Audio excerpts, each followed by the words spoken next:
안녕하십니까. 이동환 TV입니다. 오늘은 노벨상 한국은 왜 못 받나는 얘기를 하고자 합니다. 구독 꼭 눌러주시기 바랍니다.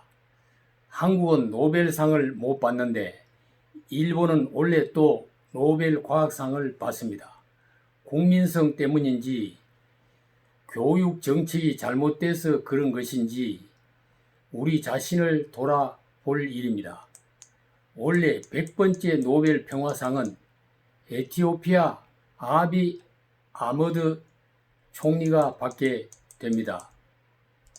지난 11일 노벨위원회는 아비 총리는 평화와 국제협력을 위한 노력을 보여줬으며 특히 이웃 에리트레아와의 분쟁 해소를 위해 결단력 있는 행동을 했다고 밝혔습니다.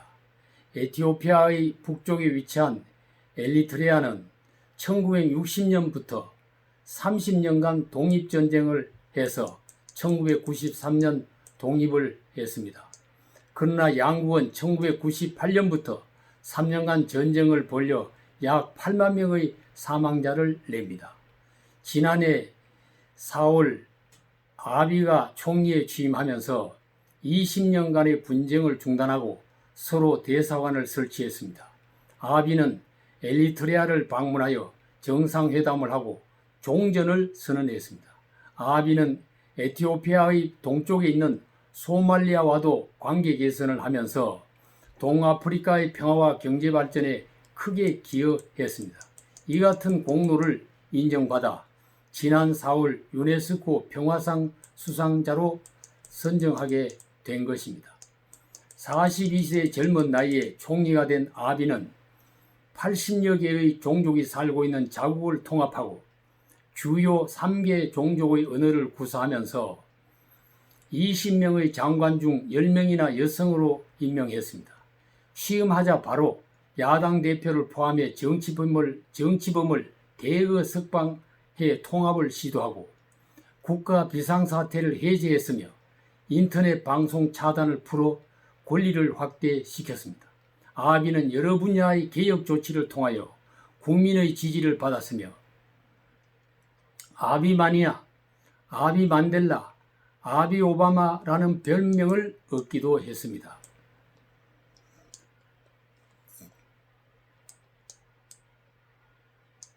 아비는 에티오피아에서 컴퓨터 공학을 전공했으며 영국의 그리니치 대학에서 경영학 석사 학위를 받고 정보장교로 근무하다가 2010년 총선에 당선되어 정계에 입문하게 되었다고 합니다.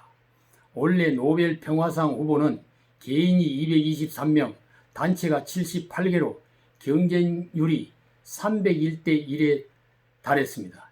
이번 노벨 평화상 후보 가운데는 세계적 환경보호 운동에 열풍을 일으킨 스웨덴의 16세 소년 그레타 툰베리가 유력한 후보였으나 아비가 최종 선정되었습니다. 아비는 그가 받은 노벨 평화상에 대하여 이 상은 내가 받는 상이 아니며 아프리카와 에티오피아에 주는 상이다. 아프리카 대륙의 평화를 건설하도록 주는 상이라는데 다른 아프리카 지도자들도 긍정할 것이라고 말했습니다. 아비는 지난 8월 한국을 방문하여 문재인 대통령과 정상회담을 했습니다. 양쪽 두 정상은 에티오피아와 에리트레아의 관계가 한국의 남북한 관계가 비슷하다.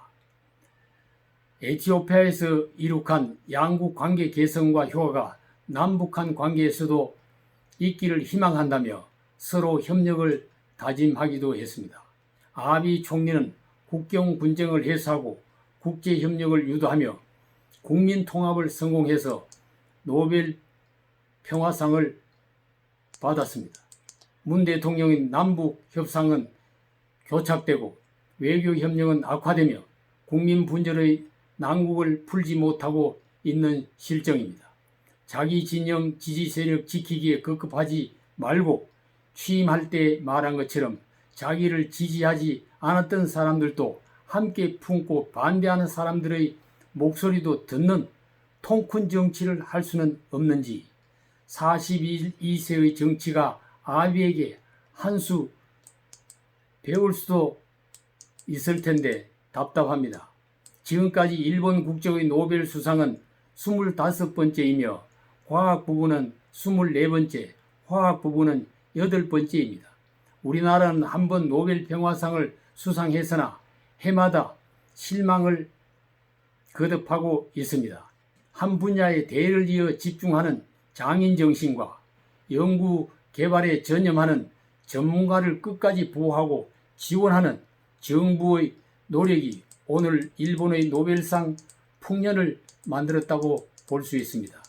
우린 그 반대로 반대의 길을 가고 반대의 길을 허겁지겁 달려왔을 뿐입니다. 지금까지는 돈이 되고 인기 있는 일만 하다 보니 그랬다면 이제는 눈을 크게 뜨고 인류의 미래를 위한 노벨상 탈만한 일도 집중해서 노력하면 어떻겠습니까? 우리나라도 세계에서 노벨상을 탈만한 나라가 되었습니다. 그런 실력과 능력을 이제 보여주는 기회가 와야 합니다. 감사합니다.